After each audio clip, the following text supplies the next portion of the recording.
tatanungin ko, Mrs. Garcia Ruiz, meron ba hong employment contract? Wala po, Your Honor. At saka hindi po Wala. nagtrabaho ang Ate LB sa may karnihan, hindi rin nagtrabaho sa tindahan. Isang araw lang po yun yung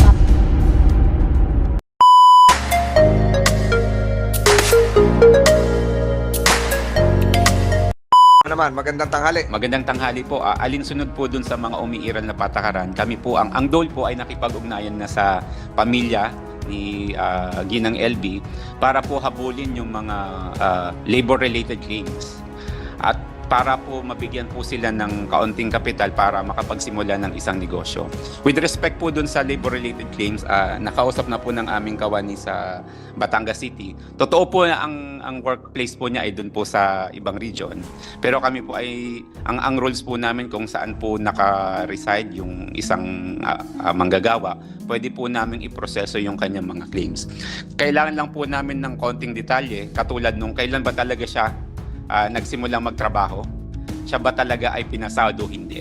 Sa mga pagkakataong meron pong factual issue kung nagbayad o hindi, ang ating pong patakaran ay ang burden of proof po ay nasa employer. Kailangan po magsumite ng convincing evidence ang isang employer para magpatotoo na talagang binabayaran po ang isang manggagawa, hindi lang po ang isang kasambahay. Interestingly, Mr. Chair, si Ginang LB po ay hindi lamang maituturing na isang kasambahay sapagkat siya po ay pinagtrabaho sa isang industrial na undertaking. Sa makatuwid po, Mr. Chair, ang kanya pong applicable... Paano industrial? Ano po, mayroon po kasi tayong tinatawag na wage rate para sa mga kasambahay. Meron din po tayong tinatawag na wage rate para po sa mga manggagawa na ini-employ po sa isang retail establishment, sa manufacturing establishment. Sa pagkakataon pong ito, at base na rin po sa provision po ng batas, si Ginang LB po ay hindi lamang po pinagtrabaho bilang isang kasambahay, kundi bilang isang manggagawa doon po sa sari-sari store nung pamilyang Ruiz. Dahil po doon, ang applicable wage rate po ay hindi po yung wage rate ng isang kasambahay na mas mababa, kundi po yung applicable minimum wage rate po ng isang kumpanya o ng isang negosyo, maliit man o malaki, base po sa umiiral na wage rate order ng Region 4B. Yun lamang po, Mr. Chair. So, narinig niyo po yun na kasi nagtrabaho sa gasolinahan, hindi naman siguro sa gasolinahan, sa tindahan, doon sa karnihan, doon sa grocery, kaya iba daw yung sweldo. Matanong ko, kayo na tanong, meron ba hong employment contract? Wala po, Your Honor. At saka hindi po Wala. nagtrabaho ang Ate LB sa may karnihan, hindi rin nagtrabaho sa tindahan. Isang araw lang po yun yung bagong pasok niya po, Your Honor, na sabi ko, tignan ko kung saan siya, kung marunong siya magtinda. Isang araw lang po yun ng August 11, 2019 sa loob ng palengke. Pero sinulduhan ko po yun siya, yung isang araw na yun, tapos continuous na po siya sa kusina. Po sa Talipa pa, hindi ba maraming beses daw yun? Nasa karsada pa kayo, sa inyo na nanggaling yun. Ay yung tiyanggian po ng 2020 ng January hanggang March po kasi sarado na po ang tiyanggian sa kalsada. Tagahatid lang po yan sure ng mga ulam doon kasi may mga boy po kaming mga kasama, Your Honor, at saka mga pagkain, Your Honor. Manang LB, tama ba yun? Sa bahay ka lang daw, hindi ka sa tindahan? Tagahatid lang po. Tagahatid ka lang daw? Hindi po, minsan po pinatitigil po ko doon sa tiyanggian. Sabi niya, dito ka lang muna at para may kasama kami. Sabihin, ilang beses yun? Pag araw po ng Biyernes, tuwing Biyernes po, pag may tiyanggian, Gano'ng katagal yun? 8 oras? 8 hours? parang hanggang tanghali po kami doon eh. Simula madaling araw. Opo, So tuwing Biyernes, ikaw ay nasa tiyanggian. opo, sinasama nila po ako minsan. Yung Lunes, Martes, Linggo, Sabado, Andun lang po ako sa loob ng tindahan, sa may kusina. Tinipirmi na nila ako. Sa tindahan, nagtitinda ka? Minsan po, pinapatulong po nila ako doon. Sa kusina, nagluluto ka?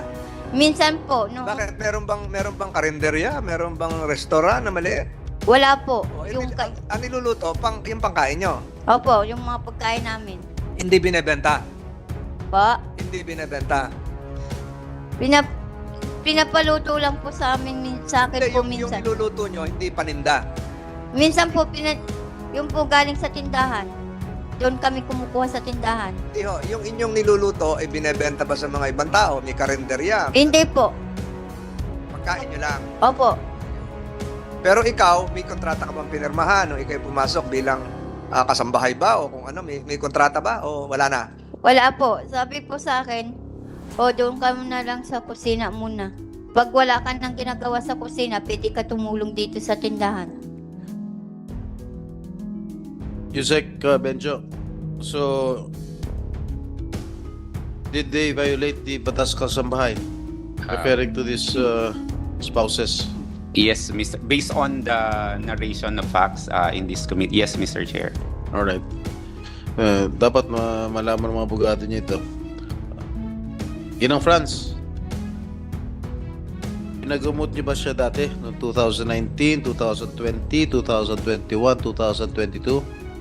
2019, hindi po, Your Honor. Bakit?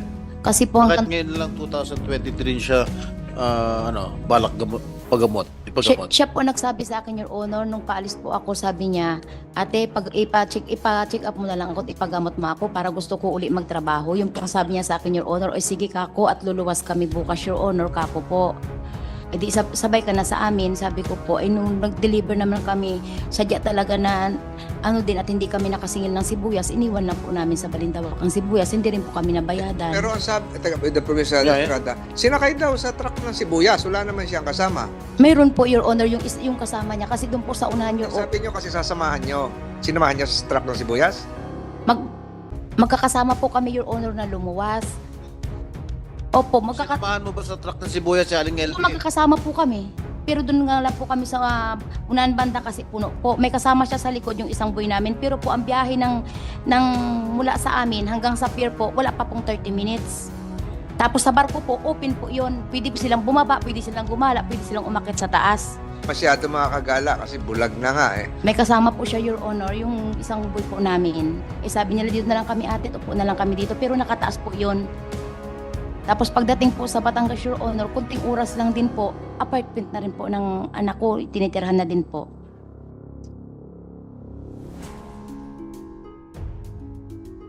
No further questions, Mr. Chair. It's due to The the committee lateness has of the hour, and I urge this committee under your stewardship to conduct another hearing